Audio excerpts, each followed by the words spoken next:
Dr. Patino had a wonderful vacation over the last week or so he was not around to chat with us.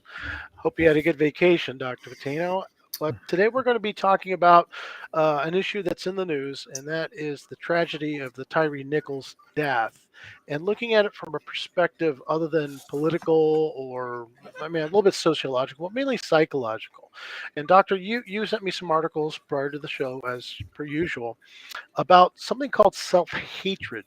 Could you explain to the listeners what that is and how it's associated with this specific tragedy? It's very interesting. And first, let me say I had a great vacation. I didn't want to come back. I am back, so I'm back to my routine. And I miss doing this. I really like it. Um, so I get back and I find that we're back to our normal selves in terms of violence and people getting killed and the police. And we've had these discussions before, but I wanted to look at it from a different perspective. And not to justify any of the things that have happened, but some of the issues that kind of resonate with this particular case is that the victims and the perpetrators or the alleged perpetrators are the same culture, same background, right? And that has raised a number of different questions from cultural issues, from sociological issues, from psychological issues, from hiring practices, all kinds of different things that may have gotten together to create a time bomb, right? But from the psychological point of view, self-hatred is not a it's not a concept we use very much in psychiatry or psychology much anymore. That is moving to talking about self-esteem, right? But when we talk about groups, it's better to use the word self-hatred because it's easier to understand. And whether it's an individual or a group, you get into the issue of self-esteem dynamics. And then how does self-hatred or self-esteem deficiencies translate into violence, right? Mm. Uh, because and you and I were talking about this, and even though the victim and the perpetrators are in the same culture, some racial groups, right?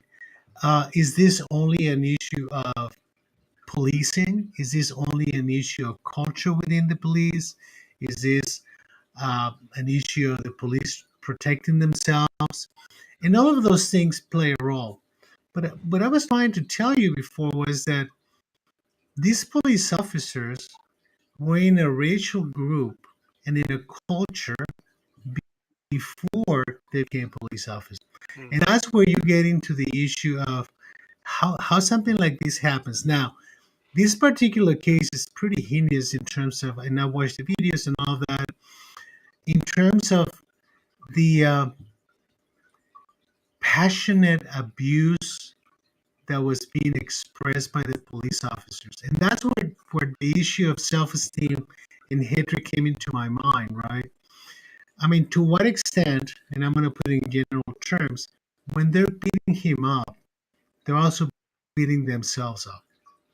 Why is To that? what extent? To what extent that is a projection of their sense of lack of value themselves, right? Which, interestingly enough, is a dynamic that we see a lot in domestic violence, right? Um, you are justifying me beating you, even though I love you, right? Even though we're in the same culture, even though we're in the same race, you get into the issue of you actually have lost the ability to recognize your value to the point of having no values, right? Because the person in front of you is an object now, is not a human being. Mm. That doesn't justify it, and I'm not saying they're mentally ill or anything like that. I'm just saying those are the dynamics that frequently happen in violent situations. It's interesting you say that because in my other world where I've trained people who do violence for a profession, that's something that does come up. We talk about the ability to turn off and turn on that ability to project violence. And it's always something discussed as part of the job and something that has no emotion associated with it. So it's not crimes of passion or shootings of passions or whatever it is. It's literally, surgical precision. So in this case, though, it seems quite the opposite. It's all about that passion. Is that correct? Yes, I mean, let me present it this way. And we've talked about these things before in the individual side, okay, in which a person who suffers from low self-esteem or suffers from poor self-image reacts to the denial of acknowledgement of you as a person with violence, right? Example. Let me give an example, a passionate example of a narcissistic injury. I'm the police officer. I'm telling you to lay down, right? And you don't lay down. You're disrespecting me. That's actually something we hear quite often. And Mm, because you disrespect me, I had to beat you up, right? Another example in a relationship side will be a man walking into a room and the person having narcissistic vulnerabilities, meaning low self esteem, and find his wife in bed with another man and he shoots them both, right? mm, Passionately. And you wonder, if you ask him later on, how come you shot him? He didn't shoot him because they were having sex. He shot him because they were doing it to him.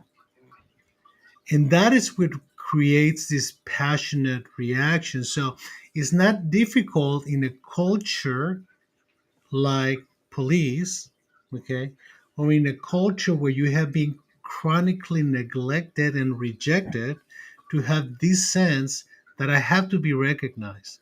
mm, And the only way you can find a way to be recognized is by borrowing image from a different group, in this particular case, the police. So now that I'm the police, I have power, and and my power should generate respect. And if you don't, you're questioning me as a human being, and I'm going to beat you up. mm.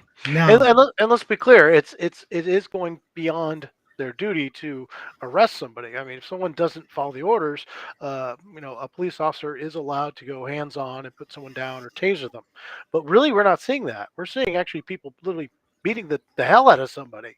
It seems very punitive, not about I'm trying to take a person to custody. Those are different things. yes, I mean that you can hear in the videotape these guys yelling at the victim, "Lay down!" He's laying down. Put your Yeah. hands behind your back. He's got his hands behind your back, and they keep beating him up. That's passionate.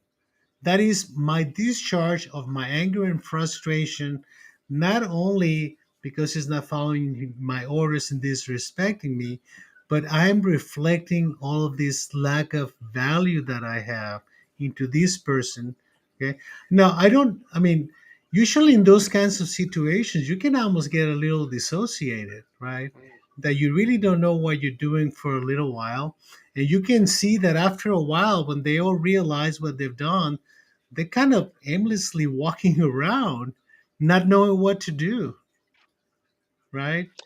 Yeah, that lack of loss of control, and then when that comes back, and the realization that hey, I let things get out of hand, emotional versus again very surgical, that could be a difficult thing. I know personally, and the people I've worked with, it takes a very special type of person to do that. I mean, and everybody has a button that can be pushed. However, I will say this: I'm dealing with a lot of police officers lately. They seem to be really on edge. So you've mentioned, the culture issue and the issue of a lack of value. So somebody who's already maybe from an ethnic group, in this case, that has that feeling. Lately, I've been hearing that police are feeling persecuted and it's like they're being treated as the enemy. So is that double downing on this whole thing? Well, I mean, there's a reaction and an overreaction to a situation like this, right? So when you look at the sociological and political components of this, you get into the issue of how we're going to solve the problem versus how we're going to understand the problem. And those two things go hand in hand. You cannot solve without understanding, right? You cannot solve without education. You cannot solve without proper rules. And Mhm. I think that we have created the last couple of generations, the last 25 years, the idea that we're entitled to disrespect authority, right? And that creates a serious problem for the police because they can they provides a barrier for them to get closer to the community because they're anticipating disrespect. Now, there are a lot of good cops. I've Mhm. seen Absolutely. police officers all my life. Some of them have been my patients over the years, right? And they have most of them have pretty good training. I don't know nowadays how careful are we're being on the hiring of police officers, right? Moving away from people who have good values, good motivations, good goals, to just looking for people that have the aggressive tendency, people that are strong, big, right? And when you look at that, you're going to have a lot of people who have developed the aggression and their size in response to the lack of self-esteem.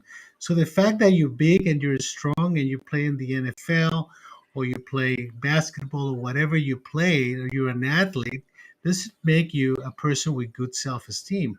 Actually, it makes you somebody who supports his self-esteem by the success they have, right? Mhm. So for some people, not everybody, I would have to say that most police officers have good schooling, good training, good values, regardless of their culture, right? But we're gonna have some people who have a need to be recognized for all the wrong things. Now, it sounds to me that in this particular case, they put a lot of these guys in the same group, right? Mhm. The Scorpio group to try to reduce violence on the streets and things of that sort. I mean, you can say that the motivation was laudable. However, the outcome was tragic. And that's kind of plays into what you said before, the difference between defining the problem and solving the problem. People say, and I think I mentioned this to you before. I said, "Wow, this self-hatred, concept almost sounds like an excuse." And you made that distinction. No, that's part of identifying the problem itself. It's not an excuse, and it's definitely not part of solving it. But you have to understand it first in order to move forward. Well, you not only you have to understand it, but you have to develop mechanisms to disseminate understanding, right? But that is a two-way street, not only on the police side, but on society side. Because I think that to a high degree, the overreaction from the police, especially those who are vulnerable, is actually immature, right? Mhm. But the reaction from society is also immature, right? I mean, and to some degree, is reflecting either change of values or lack of values, right? What is important? At what point do we set up life as the ultimate goal, right? That the respect for life and humanity cannot be justified. I mean, you cannot terminate that for any reason. So getting back to protect and serve instead of punish and enforce, which it seems Well, to have moved to a certain extent. Not all police. I'm with you on that. Um, but real quick, one of the things I read before the show today concerning the body cams, and of course that's a big issue now because of the evidence showing something different than what was written in the reports. But more so, there the article and you sent it to me about how it affects people's behavior. Could you chat about that a little bit? yeah, I mean, you have an expectation that when people know that they're being watched, they're going to be more restrained, right? Which actually speaks against this situation and supports the possibility that this was very passionate, right? It was very passionate because despite the fact that everybody's got had cameras, the cars, the vehicles had cameras, they kept doing it. I mean, you and I old enough to remember the Rodney King, right? Oh yeah.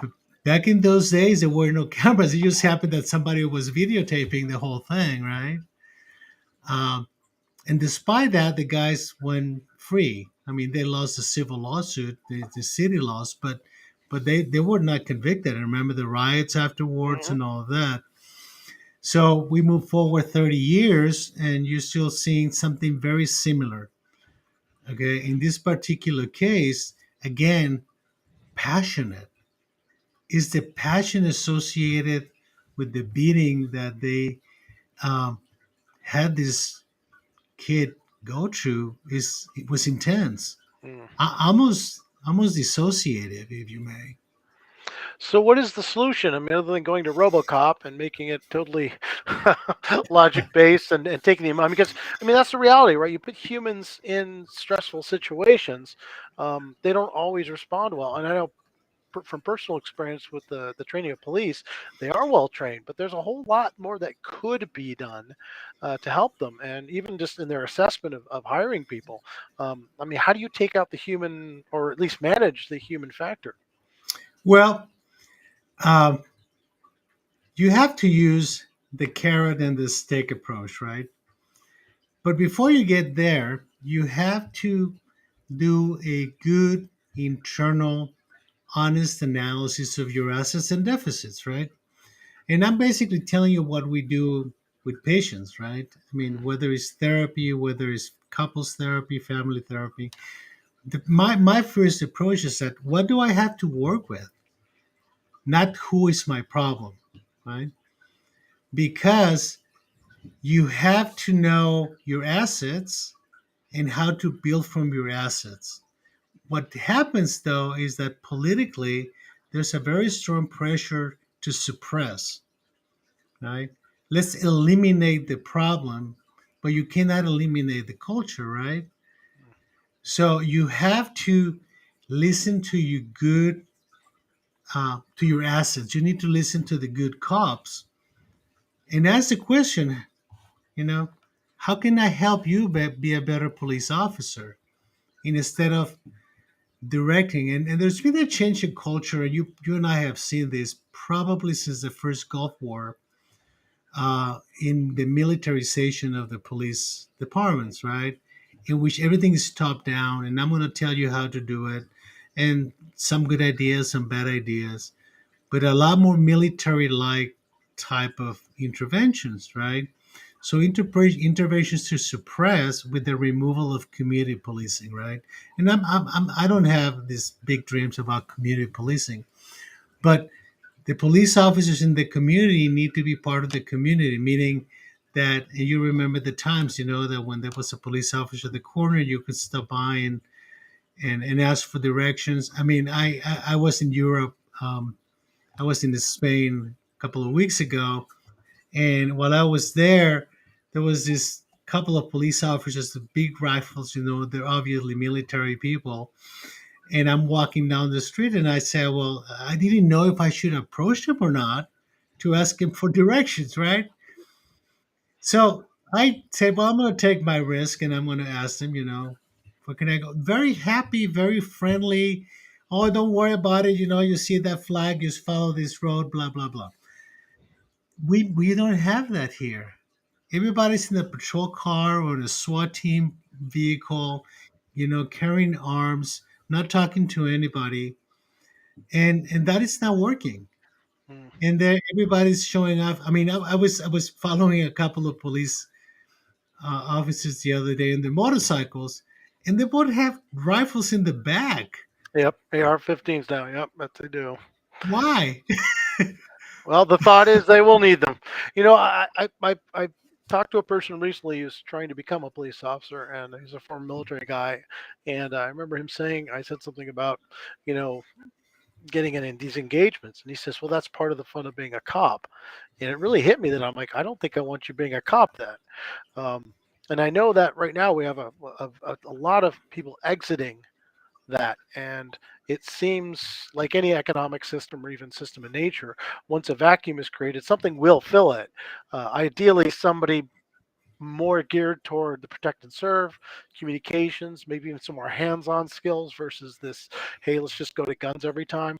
Do you think there's a possibility of that, or on what you've been seeing and hearing? You see, we need to move away from the idea that what you do defines you as a human being. Whether it's being a doctor, being a police officer, being a psychologist, or an engineer, you're not a good person because of what you do. You do what you do because you're a good person. And we need to start there, right? That we have people with good values that are willing to do a difficult job, and we need to give them the tools to do it properly, right? But we need to move away from the idea that the best I can do my job, the best I am as a human being. And then everything starts with values. I'm a good person, I'm caring, loving, kind, compassionate, but I can also be firm and I can be assertive, right? And I can be insulted, and it doesn't mean that I'm not worth anything.